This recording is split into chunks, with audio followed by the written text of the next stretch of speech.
시청자 여러분 안녕하십니까? 3월 18일 화요일 오늘 무슨 일이 채널입니다. 먼저 오늘 정치권 소식부터 자세히 알아보겠습니다. 윤석열 대통령 탄핵 심판의 시계는 째깍째깍 흘러가고 있지만 헌법재판소는 아직 선고일을 공식적으로 발표하지 않고 있습니다. 과거 노무현, 박근혜 대통령 탄핵 심판 당시 선고 기일이 통상 2-3일 전에 통지되었던 점을 감안할 때 정치권과 법조계에서는 이르면 이번 주 후반인 20일 목요일이나 21일 금요일쯤 선고가 이루어질 가능성이 매우 높게 점쳐지고 있습니다. 헌재의 이러한 결정 지연에 대해 더불어민주당 이재명 대표는 오늘 강하게 비판하며 신속한 선고를 촉구했습니다. 이 대표는 국민들의 불안감이 커지고 있다며 헌재에 조속한 판단을 요구했습니다.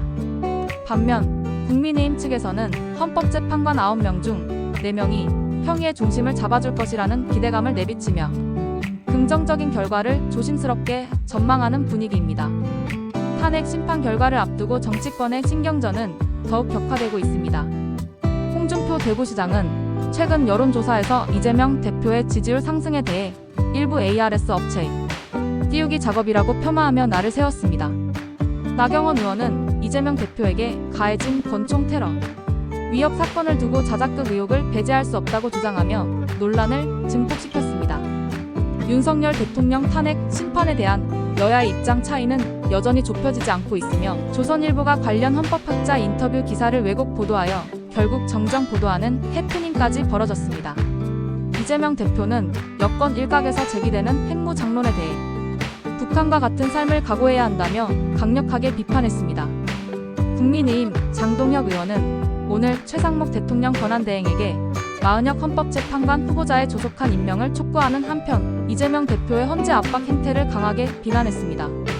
대통령 탄핵 심판이 임박한 가운데 여권 내에서는 벌써부터 차기 대권 주자들의 물밑 움직임도 감지되고 있다는 분석이 나오고 있습니다. 한편 박성재 법무부 장관에 대한 탄핵 심판 변론 절차가 오늘 헌법재판소에서 처음으로 진행되었습니다. 직무정지 96일 만에 법정에 출석한 박 장관은 탄핵 사유에 대해 적극적으로 반박하며 명백한 오해에서 비롯된 탄핵이라며 신속한 각하를 주장했습니다. 헌법재판소는 과거 대통령 탄핵 심판 사례를 고려하여 이번 주 후반에 윤석열 대통령과 박성재 법무부 장관에 대한 선고일을 함께 지정할 가능성도 배제할 수 없습니다. 다음은 오늘 전국을 덮친 폭설로 인해 발생한 주요 사건 사고 소식입니다. 오늘 오전 전국 곳곳에서 눈길 교통사고가 속출한 가운데 특히 전라남도 보성군 견백면 남해고속도로 초암산 터널 인근에서는 오전 10시 40분경 끔찍한 연쇄 추돌 사고가 발생했습니다. 갑작스러운 폭설로 인해 도로가 순식간에 빙판길로 변하면서 미처 속도를 줄이지 못한 차량들이 연쇄적으로 추돌한 것으로 추정됩니다. 사고 차량은 무려 42대에 달했으며 현장은 그야말로 아수라장이었습니다. 이 사고로 인해 운전자와 탑승자 등 11명이 중경상을 입고 인근 병원으로 긴급 이송되어 치료를 받고 있습니다. 다행히 초기 보도에서는 사망자는 없는 것으로 확인되었지만 사고 규모가 워낙 큰 만큼 추가적인 피해 상황이 발생할 가능성도 배제할 수 없습니다. 사고 수습을 위해 목포 방면 고속도로 일부 구간의 통행이 한때 전면 통제되면서 극심한 교통 정체가 빚어지기도 했습니다. 안타까운 소식은 여기서 그치지 않습니다. 경기도 양주시에 위치한 육군 항공부대에서는 오늘 무인기와 헬기가 충돌하여 모두 형체를 알아볼 수 없을 정도로 전소되는 충격적인 사고가 발생했습니다. 정확한 사고 시간과 경위는 아직 군 당국의 조사가 진행 중입니다. 착륙을 시도하던 헬기와 비행 중이던 무인기가 어떤 이유로 충돌했는지에 대한 철저한 조사가 필요해 보입니다. 이 사고로 인한 인명피해 여부는 아직 공식적으로 발표되지 않아 우려를 낳고 있습니다. 이번 폭설은 3월 중순이라는 시기가 믿기지 않을 정도로 전국을 강타하며 시민들의 일상생활에 큰 불편을 초래했습니다. 서울에는 역대 가장 늦은 대설주의보가 발령되었으며 특히 강원도 일부 산간 지역에는 40cm가 넘는 기록적인 폭설이 쏟아지기도 했습니다. 보시는 것처럼 강원도 도계 지역에는 무려 60cm가 넘는 눈이 내렸고 서울에도 5cm 이상이 적설량을 기록했습니다. 폭설로 인해 오늘 새벽 5시 30분부터 약 2시간 동안 의정부 경전철 운행이 전면 중단되면서 출근길 시민들이 큰 불편을 겪었습니다. 이는 많은 눈이 쌓이면서 신호 장비인 열차 감지기가 제대로 작동하지 못했기 때문으로 알려졌습니다. 강원대학교 독일 캠퍼스에서는 통학버스가 눈길에 미끄러져 40여 명의 학생들이 30분가량 버스에 갇히는 아찔한 사고도 발생했습니다. 경기도 안산에서는 안타깝게도 눈길 교통사고로 20대 운전자가 사망하는 사고가 발생했으며 이 사고로 인해 추가 추돌 사고까지 발생하는 등 폭설로 인한 피해가 속출했습니다. 김포의 한 육가공 공장에서는 밤사이 내린 눈으로 인해 화재가 발생하기도 했습니다.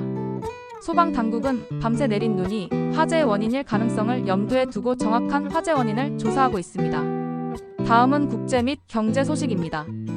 미국 에너지부가 한국을 민감 국가로 지정한 사실이 뒤늦게 알려지면서 그 배경과 파장에 대한 국내외의 관심이 집중되고 있습니다. 미국 에너지부는 과거 한국으로의 원자로 설계, 소프트웨어 유출 시도와 관련된 심각한 보안 문제를 이번 지정의 주요 원인으로 밝힌 것으로 알려졌습니다. 또한 미국 국적의 직원이 수출 통제 정보를 무단으로 소지하고 한국행 비행기에 탑승하려다 적발되어 해고된 사건 역시 이번 결정에 큰 영향을 미친 것으로 파악됩니다. 한국 정부는 이번 사태에 대해 외교 정책상의 문제가 아닌 에너지부 산하연구소의 보안 문제로 판단하고 있으며 민감 국가 목록에서 제외되기 위해 미국 측과 적극적인 협의를 진행하고 있습니다. 최상목 대통령 권한대행은 오늘 긴급관계부처 회의를 소집하고 이번 지정이 한미 과학기술 및 에너지 협력에 부정적인 영향을 미치지 않도록 정부 차원의 모든 노력을 기울일 것이라고 강조했습니다. 산업부 장관은 이번 주 미국을 방문하여 제니퍼 그레놈 에너지부 장관과 직접 만나 이 문제를 논의할 예정입니다. 이번 민감 국가 지정으로 인해 한국은 미국의 국립해관보국 산하연구소나 시설을 방문할 때 최소 45일 전에 사전 요청서를 제출해야 하는 등 정보 접근에 상당한 제약이 따를 것으로 예상됩니다. 특히 핵연료 제철이나 양자 기술 등 미국이 선도하는 핵심 기술 분야에서 한국 연구진의 접근이 어려워질 수 있다는 우려가 제기되고 있습니다.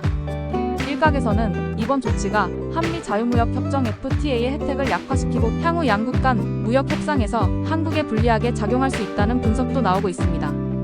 또한 최근 한국 내에서 고조되고 있는 핵무장론에 대한 미국의 경계심이 이번 민감 국가 지정의 배경이라는 분석도 제기되고 있어 향후 한미 관계에 미묘한 파장을 일으킬 수 있다는 전망도 나오고 있습니다. 마지막으로 경제 소식입니다. OECD는 오늘 발표한 보고서에서 한국의 올해 경제 성장률 전망치를 기존 2.1%에서 1.5%로 대폭 하향 조정했습니다. 이는 미중 무역 갈등의 심화와 글로벌 경제의 분절화 추세가 한국 경제에 부정적인 영향을 미칠 것이라는 비관적인 전망을 반영한 결과입니다. 이외에도 오늘 다양한 사회 및 문화 소식들이 전해졌습니다. 보건복지위원회는 오늘 의사추계위원회법을 통과시켜 2027년부터 의과대학 정원 심의를 진행할 수 있게 되었습니다. 하지만 교육부는 전국 의과대학에 집단 휴학을 승인하지 말라는 공문을 발송하며 의료계와의 갈등은 여전히 이어지고 있습니다. 4월 2일에 치러지는 재보궐선거 관련 소식도 전해졌습니다. 광양, 양산, 거제 등 주요 지역의 시장 및 시의원 후보들이 확정되었으며 부산교육감 재선거는 사자 구도로 치러질 예정입니다.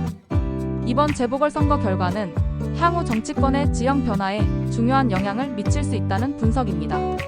이외에도 연천군의 똑버스 운행 지역 확대, 서산 지역의 6.25 참전 유공자 지원, 예산군의 더본코리아와의 협력 추진 등 지역 사회의 다양한 소식들이 있었습니다.